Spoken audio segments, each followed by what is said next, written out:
We've reported extensively on budget cuts proposed by the Trump administration, and one White House proposal that we haven't discussed yet would have a big impact on air travel in rural communities across the country. It's prompting folks in Bradford, here in our region, to sound the alarm. The Bradford Airport in northern PA currently has 4 direct flights each day, 2 to Pittsburgh, 2 to Washington Dulles. That's thanks in large part to the federal government's Essential Air Service program. Reports out of D.C. suggest the White House and some congressional Republicans want to cut it in half. The director of the Bradford Airport told me today that that would be devastating to people who live in McKean County and nearby.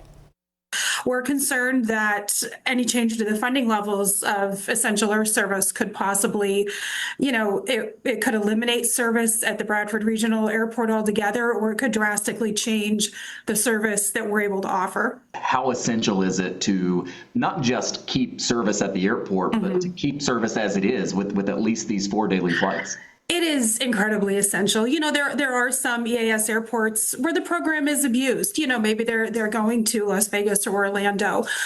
Here we go to, Washington Dulles or Pittsburgh, important hubs. A lot of our communities, we serve 5 counties. A lot of them go to Pittsburgh for routine medical treatment, VA, the big hospitals, educational purposes. It's essential to small rural America. It's not a leisure product. What is the plan right now in Bradford to keep this funding coming there? We have been really writing a lot of letters, making a lot of phone calls, stating the case of, how essential this really is, that this is not, a leisure activity that we take lightly. It's really important to our residents and our communities that we maintain this service. Just every avenue that we can think of to try and get this in front of the people that make the decisions.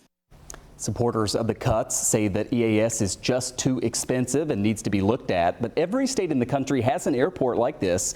Alicia hopes lawmakers will, quote, do the right thing for rural America.